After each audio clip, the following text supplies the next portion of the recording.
Hello guys, इस video में हम क्लास 12 केमिस्ट्री एमपी बोर्ड 2020 का पूरा सॉल्यूशन देखने वाले हैं। पूरा ऑब्जेक्टिव से लेके सब्जेक्टिव तक पूरा सॉल्यूशन देखेंगे। टिक मार्क से लेके पूरा क्वेश्चन आंसर तक, लॉन्ग क्वेश्चन आंसर तक देखेंगे अपन सॉल्यूशन। तो स्टार्ट करते हैं अपन टिक मार्क से। टिक मार्क का मतलब फर्स्ट क्वेश्चन है example of hexagonal crystal is, तो ग्रेफाइट हो जाएगा। सेकेंड वाले का हो जाएगा ये ए वाला, और थर्ड वाले का बटर, डी वाले का सी वाले का बटर, डी वाले का एल्यूमिनियम ए एल, फर्स्ट वाला ए वाला।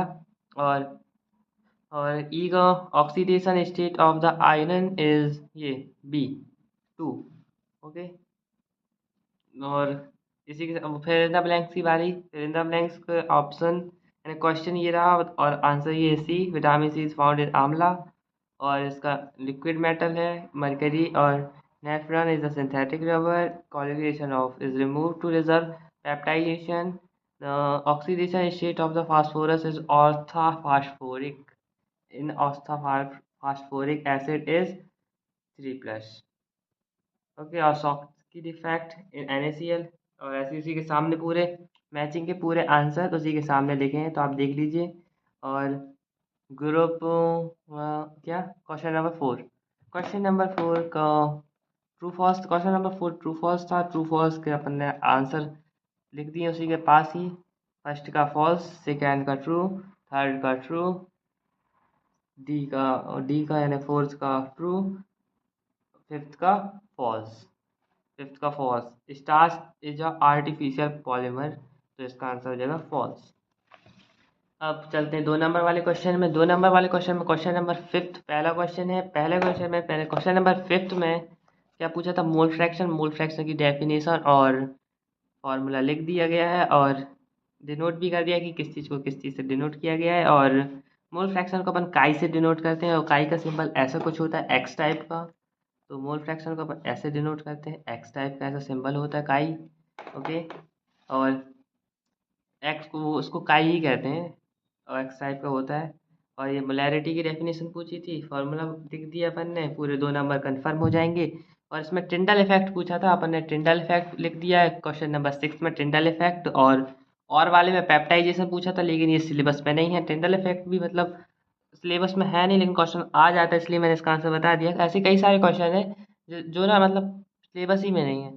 कई चैप्टर डिलीट हो गए हैं, तो ये पुराने पेपर में वो क्वेश्चन पूछे गए थे, पर वो चैप्टर अभी के टाइम पे डिलीट हो गए। तो मैं आपको सिर्फ जो अभी के टाइम पे सिलेबस में है उन्हीं के आंसर बताऊंगा, सारे क्वेश्चनों के आंसर नहीं बताऊंगा। क्योंकि जो सिलेबस में है उतने ही अपन पढ़ें तो सही रहेगा। क्योंकि जब पेपर ही में नहीं आना, और पेपर में आएगा भी ना, तो मतलब एकदम ईजी रहते हैं, और वो क्वेश्चन हट गए हैं तो पढ़ने की ज़रूरत भी नहीं है। और वो हर जगह से हट गए हैं, जेई से भी हटे हैं, नीट से भी हटे हैं, हर जगह से हटे हैं, इसलिए उसको पढ़ने की ज़रूरत ही नहीं है। तो अपन पढ़ते हैं क्वेश्चन नंबर 17, नहीं क्वेश्चन नंबर 7। लिगैंड पूछा था, कोऑर्डिनेशन नंबर पूछा था, अपन ने लिख दिया डेफिनेशन। और इसी के साथ चलते हैं अपन क्वेश्चन नंबर 7 के और में आयनाइजेशन आयनाइजेशन आइसोमेरिज्म के बारे में पूछा था, अपन ने लिख दिया है। उसका एग्जाम्पल भी दे दिया गया है, ये रहा एग्जाम्पल। और क्वेश्चन नंबर 8 में डिफरेंस पूछा था आइडियल और नॉन आइडियल में। आइडियल और नॉन आइडियल में अपन ने डिफरेंस लिख दिया है। और वाले में पूछा था molality of pure water. Molality of pure water आ जाएगी 5.55 और 55.55 आगे मोलैलिटी ऑफ प्योर वाटर। और कार्बेल एमाइन रिएक्शन पूछा था क्वेश्चन नंबर 9 में। क्वेश्चन नंबर 9 की रिएक्शन देख लीजिए आप पूरी एकदम इक्वेशन के साथ, इक्वेशन भी लिख दी है मैंने। और ये पूरी स्टेटमेंट के साथ रिएक्शन पूरा 2 नंबर कंफर्म। सॉरी 1 नंबर, हाँ ये 2 नंबर का आया था। तो एक बार हॉफमैन ब्रोमाइड रिएक्शन भी थी इसके नीचे। तो हॉफमैन ब्रोमाइड रिएक्शन ये हो गई इसकी स्टेटमेंट, और पूरी स्टेटमेंट यहाँ तक कंप्लीट। और इसके नीचे अब मैंने इक्वेशन लिख दी है। और वाले में था ये 3 नंबर का क्वेश्चन था, सॉरी। हाँ ये 3 नंबर का था, तो शायद। और अपन को नीचे शायद कन्वर्जन, हाँ कन्वर्जन स्टेटमेंट लिखी थी अपन को पूरा, है ना। वो रिएक्टेंट दिया था और रिएजेंट दिया था अपन को, मतलब उसका पूरा प्रोडक्ट बना के लिखना था, प्रोडक्ट और बाय प्रोडक्ट लिखने थे। तो अपन ने लिख दिया है, ये देख लीजिए पूरा सॉल्यूशन। और क्वेश्चन नंबर 10 थोड़ा आपको मैं समझा दिखा देता हूँ, मतलब कैसा क्या क्या लिखा है। विटामिन ए लिखना था अपन को, और उसके सोर्स लिखना था और डिसीज लिखनी थी। तो मैंने विटामिन ए लिखा है, ये उसका फॉर्मूला हो गया। सॉल्युबल इन फैट होता है वो, और इसमें पाया जाता है, सोर्स ये है। और उससे उसकी कमी से ये बीमारियां होती हैं, तो ये नाइट ब्लाइंडनेस, यूरोप्लाथमिया और ये सब बीमारी होती हैं। विटामिन सी ये है, इसमें मिलता है, और ये डिसीज़ होती हैं उसकी कमी से।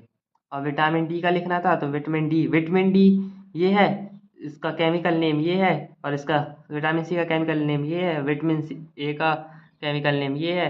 ये सॉल्युबल इन वाटर होता है विटामिन सी, और vitamin D soluble in fat होता है। ये मिल्क और फिश में मिलता है, बटर और इसमें, यानी जिसमें जिसमें मिलता है ये लिखा है। और ये बनता है स्किन में अगर अपन धूप में रहते हैं, स्किन में अपने आप बनता है अगर अपन धूप में रहते हैं, इसलिए अपन कहते हैं ना घर वाले की धूप में आओ तो विटामिन डी मिलेगा, इसलिए विटामिन डी बनता है स्किन में। और इसकी डिसीज़ बता देता हूँ कि विटामिन डी की कमी से कौन कौन सी डिसीज़ होती हैं। तो ये रही डिसीज़ रिकेट्स, और ये वाली डिसीज़।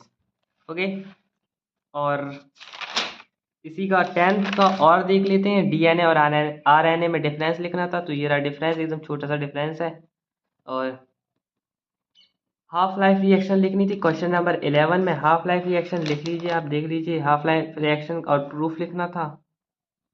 हाफ लाइफ रिएक्शन की डेफिनेशन और प्रूफ लिखना था। क्या चीज़ का प्रूफ लिखना था? ये कि इनिशियल कॉन्सेंट्रेशन के डिपेंड नहीं, यानी half life of first order, half life is inversely proportional to the rate constant, and half life depend on the rate constant but not on the initial concentration of the reactant. Okay, first order reaction की half life initial concentration में depend नहीं होती है। अपन को इसका proof लिखना था, तो अपन ने इसका प्रूफ लिख दिया है, देख ही सकते हैं आप। पूरा प्रूफ ये रखा, और अपन चलते हैं आपको और देख लीजिए, आपको अच्छे से दिखा देता हूँ पूरा प्रूफ। ये रहा पूरा प्रूफ, लॉग वॉग का पूरा मैंने सिस्टम लगा के पूरा प्रूफ किया अपन ने।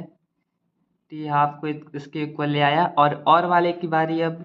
सेवन कौन सा 11th का और है कि अपन को, हाँ, इन्हीं इसके ना अपन को रेट कांस्टेंट निकालना है फर्स्ट ऑर्डर रिएक्शन का। तो निकालते हैं अपन ने, लेट कर लेंगे पहले, और रिएक्शन देख देंगे, लेट कर लेंगे कंसंट्रेशन और पूरा रिएक्शन करेंगे अपन। हाँ, सी बाई डी एक्स इक्वल करेंगे पहले, फिर सी वाई लिखेंगे, ऐसे ऐसे करके पूरा अपन यहाँ पे इतना करेंगे यहाँ तक, और फिर इसके इक्वल निकाल लेंगे, इसको जीरो करके यहाँ पे इक्वेशन में, और फिर इसमें पुट कर देंगे, सी की वैल्यू पुट कर देंगे। तो फिर ऐसे ऐसे करेंगे धीरे धीरे, और यहाँ पे ये आएगा इतना, फिर अपन एल एन की वैल्यू करके ऐसे कर देंगे, एल एन एक्स की वैल्यू लिख देंगे यहाँ पे, लॉग 10 बेस हो जाएगा, और फिर ऐसे करके, और desired expression for the first order reaction. Okay, तो ऐसे हो गया। और oxidation reaction for the potassium permanganate, इसकी अपन को मैं आपको रिएक्शन दिखा देता हूँ। ये ज़्यादा इंपॉर्टेंट तो नहीं, लेकिन आप पढ़ लीजिए तो सही रहेगा, क्योंकि एमपी बोर्ड का कोई भरोसा नहीं है, कभी भी कुछ भी दे सकते हैं। तो मैं आपको इसकी ऑक्सीडेशन रिएक्शन दिखा देता हूँ, एक सेकेंड। हाँ, oxidation reaction for the potassium permanganate ये हो गई फर्स्ट ऑक्सीडेशन रिएक्शन। ये बहुत ही ज़्यादा, ये देखो फर्स्ट थोड़ी सी अलग सी लगेगी, बाकी यानी देखिए मैंने सब में एसिडिक से रिएक्शन करवाई है, एसिडिक मीडियम में ही। देखिए एस सी भी है यहाँ पे, H2SO4 H2SO4 H2SO4, oxalic acid, formic acid और आयरन सल्फेट। मतलब ये देखिए पूरा मेजॉरिटी पूरा एसिड ही एसिड एसिड ही एसिड एसिड ही एसिड है। तो आपको ज़्यादा दिक्कत नहीं होगी याद करने में, पूरा यहाँ पे तो एकदम सिमिलर सिमिलर सी लग रही है, बस यहाँ पे अपन ने थोड़ा थोड़ा चेंज किया। यहाँ पे फॉर्मिक आ गया, ऑक्सैलिक आ गया, ऑक्सैलिक फॉर्मिक आ गया, आयरन सल्फेट आ गया। यहाँ पे थोड़ा प्रोडक्ट में चेंज हुआ है, बाकी यहाँ पे K2SO4 K2SO4 K2SO4 सेम ही है, MnSO4 MnSO4 और MnSO यानी KGS MnSO4 यहाँ पे सेम है, बस यहाँ पे चेंज हो गया होगा थोड़ा सा। यहाँ पे H2CO2 निकल गया, यहाँ पे CO2 निकला ही है, H2O भी निकला, H2O भी निकला है। यहाँ पे CO2, यहाँ पे CO2 था, यहाँ पे CO2 था, लेकिन यहाँ पे ये Fe2SO4 फोर ट्राइस आ गया है। तो ऐसी वो सिंपल सी रिएक्शन है, आप देख लीजिए। बाकी अब चलते हैं फिर से अपन क्वेश्चन नंबर 12 के। और देखिए ऑक्सीडेशन रिएक्शन तो हो ही गई पोटेशियम परमैंगनेट की, और डिफरेंस था लेंथेनाइड और एक्टिनाइड। ये तो आप गूगल से सर्च करके लिख सकते हैं, आप गूगल में डालिएगा कि लेंथेनाइड डिफरेंस, और इसमें गूगल में डालिएगा difference between lanthanides and actinoids, और इमेज सेक्शन में जाइएगा, इमेज में आप देखिएगा, इमेज में आपको जो इजी लगे उसमें देख लीजिएगा, या तो चैट जीपीटी से पूछ लीजिएगा या तो मेटा एआई से पूछ लीजिएगा। ओके, और टेबल फॉर्म लिख दीजिएगा, लास्ट में लिख दीजिएगा इन टेबल फॉर्म, तो चैट जीपीटी आपको टेबल बना के दे देगा। और शॉर्ट लिख दीजिएगा तो और शॉर्ट में एकदम दे देगा जितने डिफरेंस चाहिए थे। ओके, और क्वेश्चन नंबर 13 में देख लेते हैं अपन। क्वेश्चन नंबर 13 ये हो गया।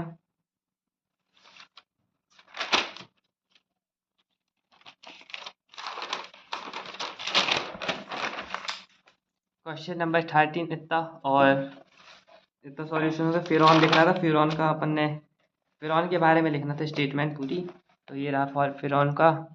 और डीडीटी का भी पूछा था। तो और फिर क्वेश्चन नंबर 13 का और देख लेते हैं। क्लोरोफॉर्म स्टोर, वो क्लोरोफॉर्म को ऐसे सेफ स्टोरेज में रखते हैं, तो वही दिया है कि ऑक्सीडाइज हो जाता है, पॉइजनस गैस बना देता है फॉस्फीन, और पूरा ये दिखा है एयर और सनलाइट की प्रेजेंस में है, इसलिए इसको अपन स्टोर करते हैं अच्छे से डार्क बॉटल में। और ये क्या था, इसके आईयूपीएसी नेम लिखने थे अपन को, तो ट्राइक्लोरोमीथेन और ट्राई आयोडोमीथेन। ओके, और रायमाटिमन रिएक्शन लिखनी थी क्वेश्चन नंबर 14 में। रायमाटिमन रिएक्शन, तो ये हो गई रीमाटिमन रिएक्शन, और इसकी इक्वेशन ये हो गई, नीचे देख लीजिए आप। ये फर्स्ट फटाक से इक्वेशन दिखा देता हूँ आपको, ये रही इक्वेशन इसकी, और रायमाटिमन स्टेटमेंट। ओके, और कोलबे रिएक्शन ये हो गई, उसकी इक्वेशन ये हो गई। अल्कोहल फिनॉल में डिफरेंस आप फिर से आपको गूगल में सर्च कर सकते हो, या तो मैं इसको मतलब ये बहुत ही ज़्यादा रिपीटेड क्वेश्चन है, तो ये इसका टीचर आपको सॉल्यूशन करा ही देंगे, और परीक्षा अध्ययन में भी मिल जाएगा यार, कहीं भी बहुत सारी बुक में मिल जाएगा बहुत ईजीली। और आप पढ़े हैं तो आप इसमें अपने मन से भी लिख सकते हैं डिफरेंस, इसकी कोई दिक्कत नहीं है। और अर् रिएक्शन आप स्टेटमेंट देख लीजिए। और क्रोमाइल क्रोमाइड और क्रोमियम कॉम्प्लेक्स आप कर सकते हैं ऐसा कि इस इतना उठाइए और ये इसको उठाइए और सीधे प्रोडक्ट बना दीजिए, कोई दिक्कत नहीं है। बीच के अपन को ट्रांजिशन नहीं लिखना, मतलब क्या बीच में बन रहा है, इंटरमीडिएट नहीं लिखना, तो नहीं लिखो, कोई दिक्कत नहीं है। आप ग्लेटरमैन कॉच रिएक्शन, ये तो बहुत ज़्यादा इजी रिएक्शन है, अपन को रट्टा मतलब क्या ही क्लोरो क्या, इसको CO लिखना है और Cl लिखना है, और एल्डिहाइड यानी इसमें कैटालिस्ट की प्रेजेंस में होती है AlCl3 एल्यूमिनियम क्लोराइड, इसकी प्रेजेंस में होती है। ओके, और बेंजल्डिहाइड बन जाता है। और एडॉल कॉन्डेंसेशन रिएक्शन, अल्फा हाइड्रोजन, ऐसा कोई भी एल्डिहाइड जिसमें अल्फा हाइड्रोजन हो उसकी एल्डोल कॉन्डेंसेशन करा दो, और इक्वेशन लिख दी एल्डोल कॉन्डेंसेशन की।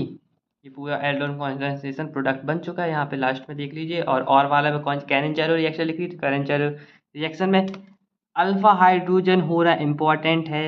जिस भी एल्डिहाइड को यूज़ करो उसमें अल्फा हाइड्रोजन नहीं होना चाहिए। जिस भी एल्डिहाइड का यूज़ करो आप उसमें अल्फा हाइड्रोजन नहीं रखिएगा। ओके, ये हो गया अपन का कैरेंचेरो। और सिल्वर मिरर टेस्ट करना था अपन को टॉलरेंस रिएजेंट से, तो ये रहा उसका सिल्वर मिरर टेस्ट। ओके, आप देख लीजिए पूरा सिल्वर मिरर टेस्ट पूरी इक्वेशन के साथ अपन ने पूरा दिखा दिया है। और Tollens reagent used in the identify aldehydic group and to form the silver mirror. Okay, and Kohlrausch law लिखने थे, तो आप क्लोराइज लॉ मतलब इसका तो मैं बताने की ज़रूरत ही नहीं, बहुत ज़्यादा मतलब हर टीचर मतलब कुछ भी बोलो कहीं भी मिल जाएगा, बुक में मिल जाएगा, आप इसको देख लीजिएगा। और मैं एक बार सॉल्व भी करा चुका हूँ दूसरे पेपर में, तो आप वहाँ से भी देख सकते हैं। 2024 के पेपर में था, तो आप इसको वहाँ से भी देख सकते हैं, बाकी आप ये देख लीजिए। और कोरोजन लिखना था अपन को, और मेथड ऑफ प्रिवेंशन लिखने थे और वाले में इसके, तो ये मेथड ऑफ प्रिवेंशन और कोरोजन की डेफिनेशन, मेथड ऑफ प्रिवेंशन हो गया। और केमिकल इक्वेशन लिखनी थी हमको चार्जिंग और डिस्चार्जिंग की लेड स्टोरेज सेल की, तो ये चार्जिंग की रिएक्शन हो गई ये वाली, और डिस्चार्जिंग की सेम ही है, बस हम पलटा के लिख दिए इधर, और वैसी रिएक्शन सेम है बिल्कुल, बस इसको पलटा के यहाँ पे लिख दिए तो डिस्चार्ज हो रहे हैं। और हैबर प्रोसेस लिखनी थी अमोनिया की, ये बिल्कुल भी इम्पोर्टेंट नहीं है, तो मैं इसको नहीं करा रहा हूँ। और 17 का और फार्मूला, मतलब ये हैबर प्रोसेस ना मतलब ऐसा आता है कि ऑब्जेक्टिव में आ जाता है, कभी कभी बहुत ही रेयर रहता है, इसलिए मैं इसको नहीं करा रहा हूँ। और क्वेश्चन नंबर 17 का और वाला देख लीजिए, फार्मूला और नेम और structure of the oxyacid of the phosphorus. देखो हैबर प्रोसेस का मैं कुछ नहीं बोल सकता, आ भी सकता है नहीं भी आ सकता है, एमपी बोर्ड का कोई भरोसा नहीं है, लेकिन ये इंपॉर्टेंट नहीं है, इतना मेरे को पता है। और क्वेश्चन नंबर 7 और ये है, ये तो सिलेबस में ही नहीं है, तो आप बस दिखा दे रहा हूँ मैं आपको, मतलब इस सिलेबस में मेरे को मिला नहीं है, मैं गूगल में मैंने एमपी बोर्ड की वेबसाइट में देखा था कि ये सिलेबस में है कि नहीं, लेकिन ये समझ में नहीं आया, तो इस सिलेबस में नहीं है शायद, तभी मैं इसको दिखा दे रहा हूँ, कंफर्म नहीं है कि सिलेबस में है कि नहीं, इसलिए मैं आपको इसका सॉल्यूशन दिखा दे रहा हूँ। ये है अपन का 5 oxo acid of the formula on structure. ये फार्मूला यानी नेम, फार्मूला, स्ट्रक्चर, स्ट्रक्चर आपको इजीली दिख जाएगा, ये ओ एच लिखा है। ओके, और ऐसे ही आपको 4 और दिखा देता हूँ, ये हो गए 4, और पूरा कन्फर्म, पूरा यहाँ पे पूरा सॉल्यूशन हो जाता है एमपी बोर्ड के 2020 2020 का पूरा सॉल्यूशन हो गया। तो इसी के साथ हम नेक्स्ट वीडियो में मिलते हैं, जिसमें हम 2019 का सॉल्यूशन दिखाएंगे।